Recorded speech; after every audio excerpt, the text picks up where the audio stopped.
Now then, we are in Monaco in a nightmare track, and I don't know how well this is going to go after a disastrous race last weekend in Spain. And just to make it even worse, actually, I put all new fresh engine components on for Spain, thinking, you know, long straight, let's try and make up some positions. Didn't work out though, at all. So yeah, lost out quite a bit there, putting on some new engine components just to, ruin them. R&D, not going bad. We seem to be progressing quite well, but the teams around us in terms of Haas, Alphas, and AlphaTauri also improving really well. We're gaining very nicely on the Renault ahead of us though, who don't seem to have been doing any progress over like the last 6 races. So yeah, soon if the Renaults don't pick up their pace, they will be one of the last cars on the grid. For those who don't know, I've just quickly showed the assist that I run on, and I do run on Flashbacks only really for practice, but with it being Monaco, I know for a fact I'm going to have to use a lot of Flashbacks this weekend even. So yeah, we're going to have to do a little bit of a counter, which is already up to 4 on the right hand side, and that's just after doing track acclimatization, mainly because I ballsed up the last corner and had to do it again. So yeah, we're going to be doing a lot of things. Let's have your take on it. How do you feel the competition is for you this season? Yeah, it's alright. We're all doing the best we can. My teammate could be better though. You left a lot of paint on the walls today. Were you struggling for grip, or did you just misjudge some corners? It's not I'd say it's not the best car for the chat, but to be honest, it's just not the best chat from me. 33 times I flashed back in practice. 33 times. I mean, that's 11. Well, there's only 6 practice programs, which is like 9 laps, and I did 33 flashbacks. So yeah, not looking good. Lowered the difficulty down for the what was it? The more difficult practice programs, but 33 times to use flashbacks is pretty bad. So we'll see how many flashbacks we're using this weekend. Hopefully we might keep it under. It's going to be about 38 lap race. I've used 9 there.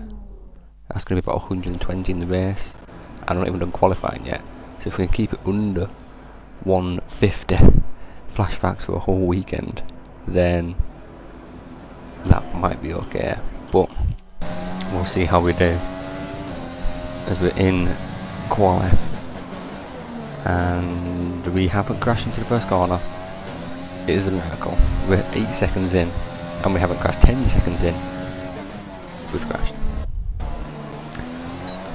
4 flashbacks used on that lap then as we come up and we cross the line, and we're fastest. Fantastic. That was the fastest lap. How are we fastest? How are we fastest? That's...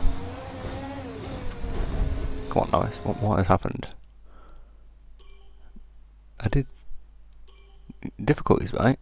What is going on? I'm not good at this track. This day I'm not fastest. How am I through? Right, no, sorry, that's not right. We'll do it again. If it's real, reset the settings. If it's real, we'll be able to do it again. And it clearly wasn't real. There must have been something wrong with the game there, because I actually got faster than I did do last time.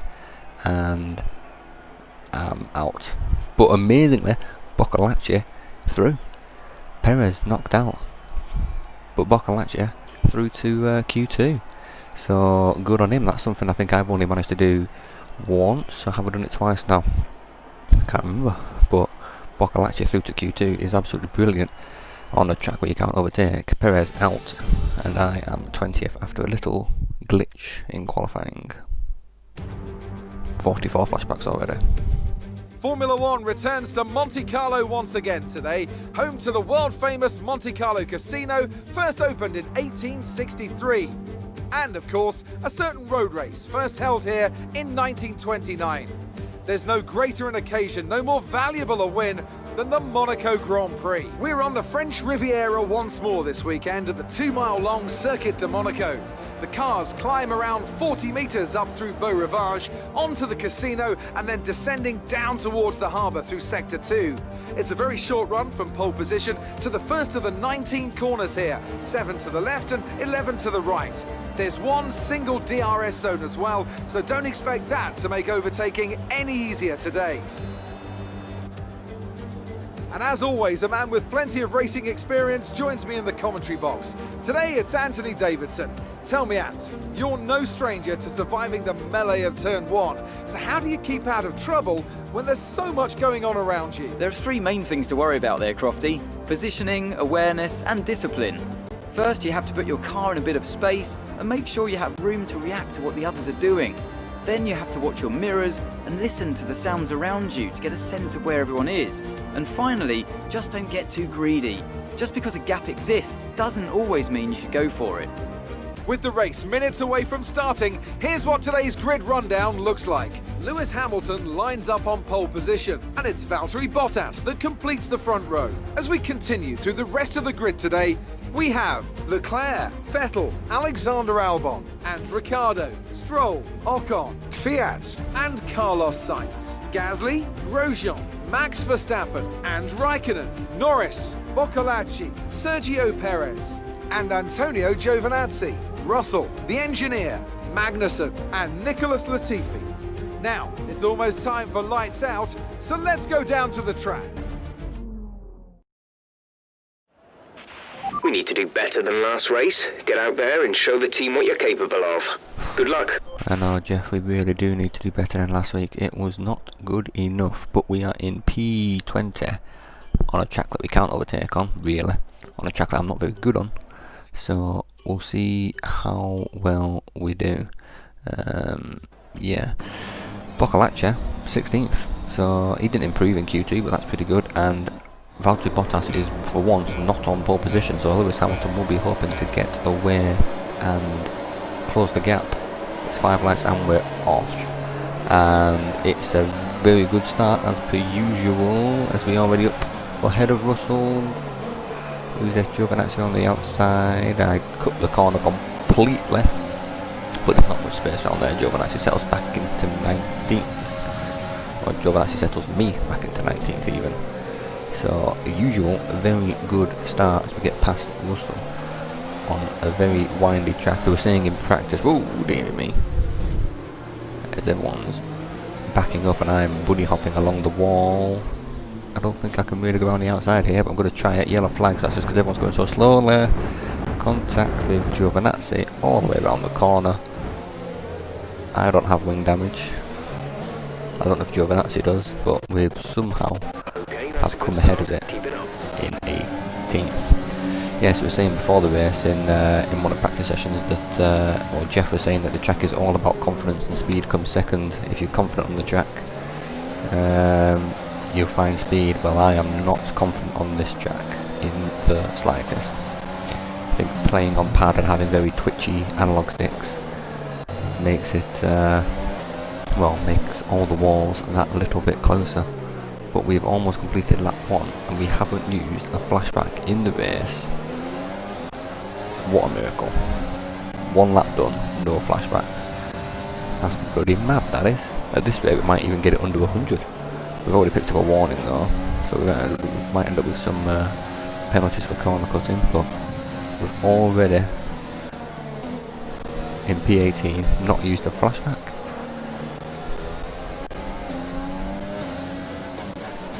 Perez ahead, Giovinazzi behind, doing alright, actually keeping with Perez. I hate these corners. Ooh. I lock up so easily, but I drive into the back of Perez there, or at least I thought I did. No wing damage though, but yeah, that was very close to being a disaster already on the second lap. So yeah, 1.2 seconds behind Perez, pulling away through those, or through the tunnel. Boccolacci, where's Boccolacci on the minute? Oh, for goodness sake. It had gone so well as well, so well. First lap and a half, then bloody crashing. 1 flashback done then, 1 flashback in the race after 2 laps. It's pretty good, I'm happy with that. yeah, anyway, Boccalaccia, where's Boccalaccia? It's a couple of cars up ahead, so it looks like he's in 15th at the moment. I think that's him in 15th. DRS You is can use DRS when you are within 1 second of the car ahead and in the DRS zone. enabled. DRS enabled. Tyres not overheating. Tyres now overheating. I've even got my left front pressure. By 2.4 seconds. Boccalaccia pulling away 2.4. I get another warning, that's number 2. I've got my left front tyre pressure on 0 to stop the tyres from overheating, and my tyres are overheating on mediums. So it's going to be a one-stop on this, from mediums to hard. Also because you can't do a two-stop and try to overtake people, it's just absolutely silly. It's going to be a one-stopper from... Ooh, my... Is he just... He's going to be ploughed into the back of my Giovinazzi, who's gone into the pit by the look of it. He's just absolutely ploughed into me. Little cheeky can't cut there by me. What's he doing here? Why is he just... I don't feel like I braked earlier, did I? No, I don't think I braked earlier. He just braked late. Smashed into the back of me. Wow. What a bloody nonce. That's alright. That should guarantee me an extra position in this race though, as we put in some reasonable laps, or consistent laps. But those ahead of me, even my teammate is going quite a bit quicker, as I'm constantly doing around 116.5, 116.8, 116.9. Tyres probably going off a little bit. Sync counter racking up to 72. Make that a few more than 72. 73. We're good? Yeah, we're good. Okay, I thought we were going to crash into it again then. So, those ahead of me pulling away, especially my teammate, who only 9 laps in, he's 4.5 tenths up on what is only a 1 minute 15 lap, so he's going, what, I don't know, whatever that is, 5 tenths a lap quicker than me, and I'm just getting slower and slower. Oh, mind you, they're getting slower ahead of me. There's a right train on minimap. These were not this close to me a minute ago. 2 seconds behind now. It looks like as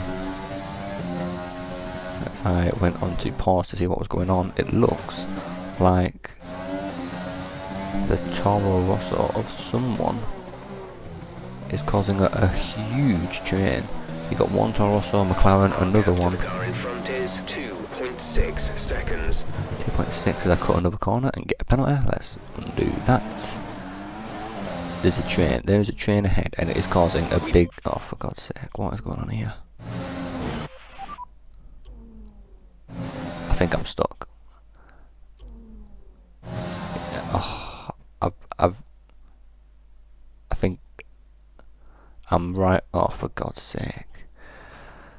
I've flashbacked myself in the worst possible location where it's given me a penalty. And I don't think there's any way out of it for me. Looking at that camera. Thing is, it didn't give it me though, did it? It didn't give it me first time, but it's given me when I've gone back to do the flashbacks. So, 3-second penalty added to my time now, which is something that I can't flashback my way out of, which is a pain. Ooh, we have his first pitters, Ricardo in for hards.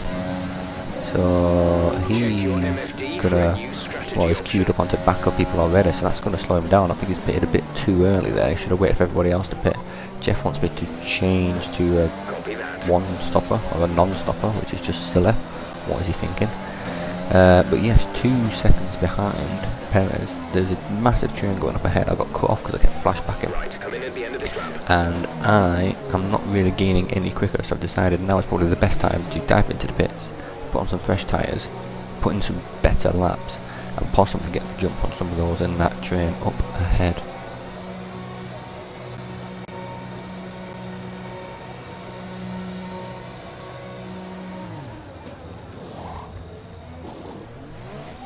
Release. Good work by the pit crew. 2.4 seconds, it's a pretty average stop, and we... Pit strategy complete. See these tyres through to the end now. It is pit strategy. I will try to see these tyres through to the end, Jeff, as long as they don't overheat like the mediums were. pit complete. We are 21st out of 22. We do come ahead of Giovinazzi, who ploughed into the back of us. He's about 7 seconds down, which is probably around about as long as it takes to change a front wing anyway. So lapping pretty similar to Giovinazzi, and we continue to lap pretty similar to Giovinazzi, as he's still about 7 seconds down. It's at 8, so we're going quick at this point. Definitely gaming on those ahead of us. And as you go fastest, or set a personal best in the first sector. 18.6 seconds. 18 seconds behind his teammate. That is very good. They must be very... Giovinazzi is behind you. The gap behind us is 10.4 seconds. They're on old hards. Their tyres are 10 laps old. The time last lap was a 1:17.1. 1:17.1. So yeah, we're going quicker than Giovinazzi, which we know that. But as we continue to go quicker, but 18 seconds behind his teammate, they must be going very slowly. Behind whatever train that new Toro Rosso was causing, and we might even come out ahead of him in the pits if he continues to go slowly. Russell is out of the race.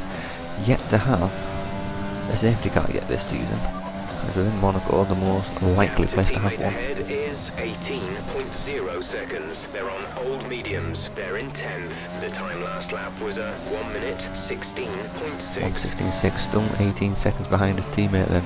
So we're not really closing the gap, and I think it's going to be very close between us as to whether he comes out ahead of me or I come out ahead of him. I've just done a 1:17.0. So that's not good, and it looks like the train of cars has given up now. He actually looks like he's at the front of the train of cars, and he's in the pits now. I can see him in the pits. So will we come out ahead of him or not? Grosjean ahead of us, P19. So he's basically, well, our rival's beating us in this race, then we are not going to get past him.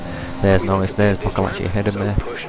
Coming up, he's going to beat me there, and I'm ahead of Norris, just about ahead of Norris. So that is good. I mean, Norris might be able to get past me, but it's a track where you can't really overtake. He's obviously in a better car than me, and I am terribly slow, but might be able to hold on to this position. Boccolacci P15 then, so that probably going to be his finishing position as I pick up a warning again. So that'll probably be his finishing position now.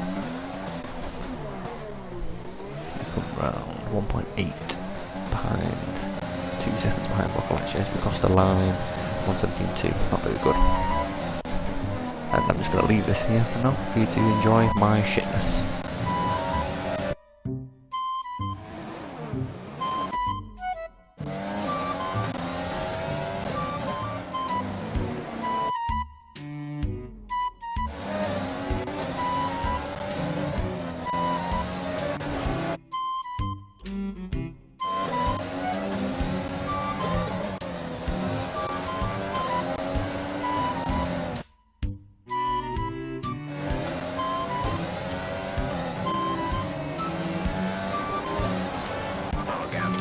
Front is 2.1 seconds.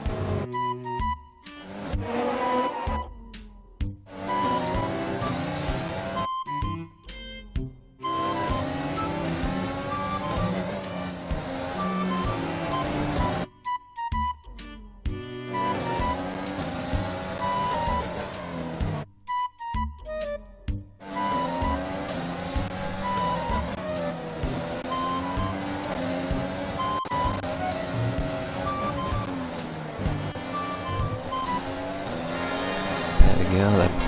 And that is why I have made so many flashbacks in this race. 119 now, we are very close to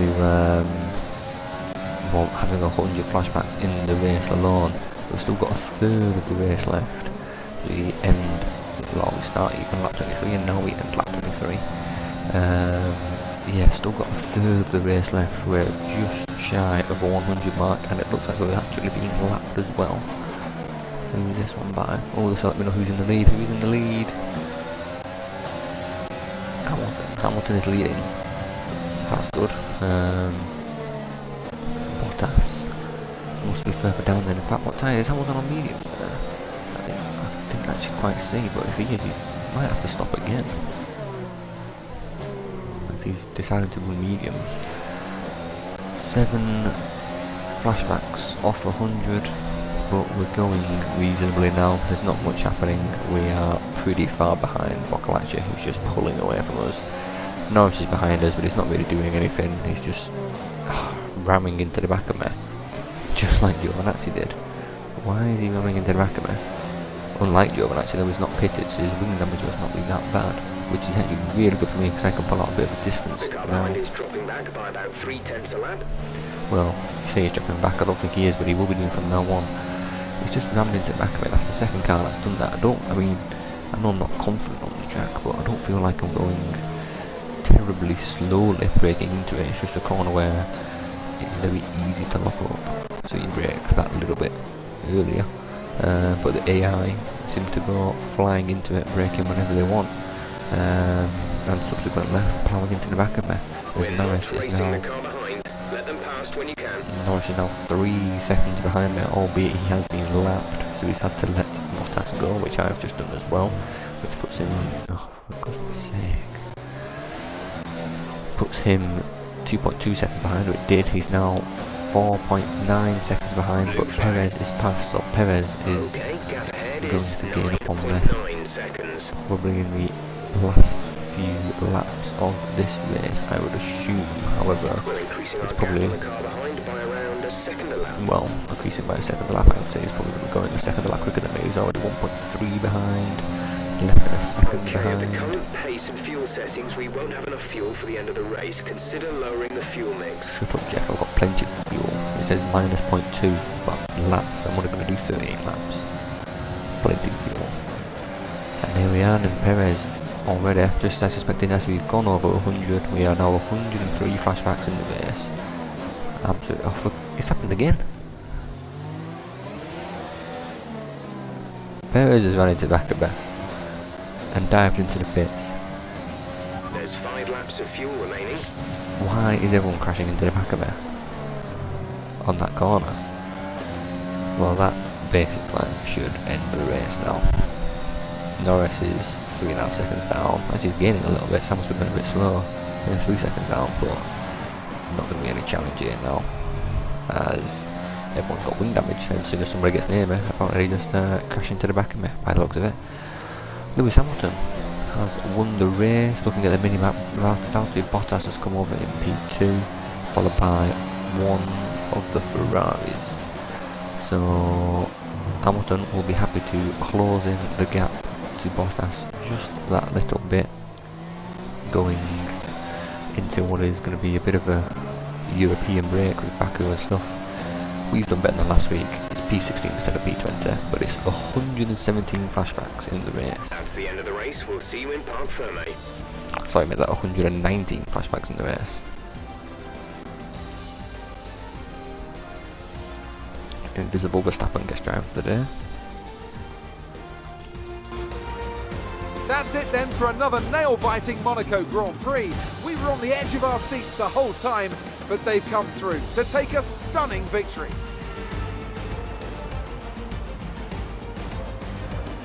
Tell me, Ant, how did they manage to achieve this win? I think that smart tyre management on track and very smooth driving definitely assisted in their victory today.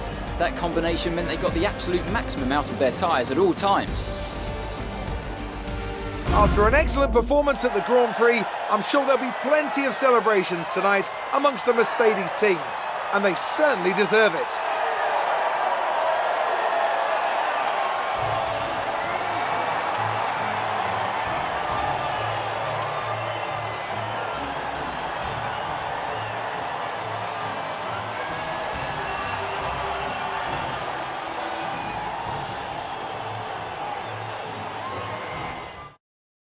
So let's review the updated driver standings. Not the result our points leader wanted, but it certainly makes things interesting going forward. After an incredible day of racing, who was your driver of the day, Ant? It's time to see how things are shaping up in the Constructors' Championship. Mercedes continue to extend their lead. There was also a strong showing from the McLaren team today, as they make their way up the standings. After an event like that, who knows what the sport has in store for us next time? Be sure to join us again as we continue to bring you the latest excitement in Formula One. I get beaten by Boccolacci for the second race in a row, and by Grosjean, which is pretty bad for my rivalry. No points though for the AlphaTauris or the Alfa Romeos, so that's good in terms of the constructors. They haven't pulled out on us, but yeah, bit of a shame to be beaten by both my teammate and my rival. So that was an exciting race from our perspective. Let's have yours. You gained a lot of positions during the race, didn't you? Well, what was it, 4? I mean, I guess that's probably as many as you can get on this track. It was mainly at the beginning. It looks like your It was just rival not nimble bested when you we went today, off. doesn't it? They did bested me. Unfortunately, I ain't really got a lot to say about that. Appreciate your time. Cheers, Claire! Yeah, not really much to say about that. They did best me. It's not my favourite track, and they bested me by 4-1. They bested me.